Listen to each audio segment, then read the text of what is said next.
ಪ್ರಧಾನಮಂತ್ರಿಗಳು ಅಲ್ಲಿ ಪ್ರಧಾನಮಂತ್ರಿ ಅವರಿಗೆ ಚಾಕ್ಲೇಟ್ ಕೊಟ್ಟ ಬಗ್ಗೆ ಇಷ್ಟೊಂದು ಸೀರಿಯಸ್ ಆಗಿ ಅವ್ರು ಹೇಳ್ತಾರೆ.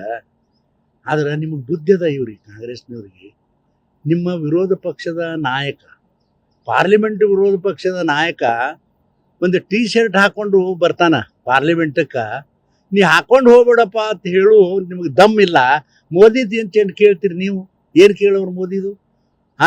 ಮೋದಿ ಅವ್ರಿಗೆ ಏನಿದೆ ಕೇಳಿ ಅದ್ರಾಗ ಸಿಗಿಸಿ ಅವ್ರಿಗೆ ತೊಂದರೆ ಮಾಡ್ಬೇಕಂತ ನೀವು ಮಾಡಿರಿ. ನೀವು ಈ ಜನ್ಮದ ಕಾಂಗ್ರೆಸ್ನವರು ಏನು ಮಾಡ್ಲಿಕ್ಕಾಗೋದಿಲ್ಲ.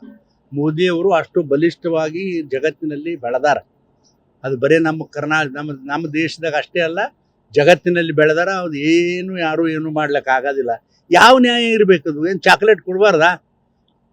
ನಮ್ಮ ಮಕ್ಳಿಗೆ ನಾವು ಚಾಕ್ಲೇಟ್ ಕೊಡಬಾರ್ದಾ?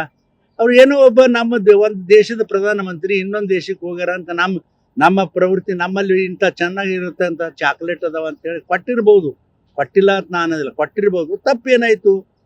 ಅದಕ್ಕೆ ನಾನು ನಿಮಗೆ ಪ್ರಶ್ನೆ ಕೇಳ್ತೀನಪ್ಪ. ಮೋದಿ ಅವ್ರದ್ದು ಇಟ್ಟೆಲ್ಲ ಹೇಳ್ತೀನಿ, ನಿಮ್ಮ ವಿರೋಧ ಪಕ್ಷದ ನಾಯಕ ಹೇಳೋ ತಾಕತ್ತಿಲ್ಲ ನಿಮ್ಗೆ. ಸುಮ್ಮನೆ ಹೋಗಿ ಆ ಮೋದಿ ಅವ್ರಿಗೆ ಯಾಕೆ ಗಂಟು ಬಿದ್ದೀರಿ ಅಂತಕ್ಕಂಥದ್ದು ನನ್ನ ಅಭಿಪ್ರಾಯ. ಮೋದಿ ಸಾಹೇಬರು ಅಚ್ಚೆ ದಿನ ಅಂತ ಹೇಳೋದಂತೂ ಖರೆ.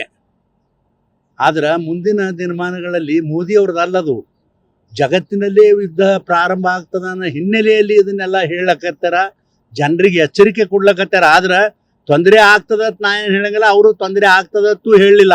ಪೆಟ್ರೋಲ್ ಏನು ತೊಂದರೆ ಆಗೋದಿಲ್ಲ, ಗ್ಯಾಸ್ ತೊಂದರೆ ಆಗೋದಿಲ್ಲ ಅನ್ನತಕ್ಕಂಥದ್ದು ಅವರು ಹೇಳ್ಯಾರ. ಅದು ತೊಂದರೆ ಆಗೋದಿಲ್ಲ ಅನ್ನೋದು ನಮಗೂ ಅನಿಸ್ಯದ. ಯಾಕಂತಂದ್ರೆ ಇದು ಬರೀ ಮೋದಿಯವರು ಅಚ್ಚ ದಿನ ಅಂದ್ರೆ ಇವತ್ತೇನದು ಎಲ್ಲ ಜಗತ್ತಿಗೆ ದೇಶಕ್ಕೇ ಅಚ್ಚ ದಿನ ಅದ. ಆದ್ರೆ ಯುದ್ಧ ಪ್ರಾರಂಭ ಆಗ್ತದ ಅನ್ನೋ ಹಿನ್ನೆಲೆಯಲ್ಲಿ ಆ ಮಾತು ಹೇಳ್ಯಾರ. ಅದನ್ನು ಭಾಳ ಸೀರಿಯಸ್ ಆಗಿ ಇರಬಾರ್ದು ಅಂತೇಳಿ ನನ್ನ ಅಭಿಪ್ರಾಯ. ನ್ಯೂಸ್ ಫಸ್ಟ್, ನಿರ್ಭೀತಿಯಿಂದ ನಿಮ್ಮ ಪರವಾಗಿ.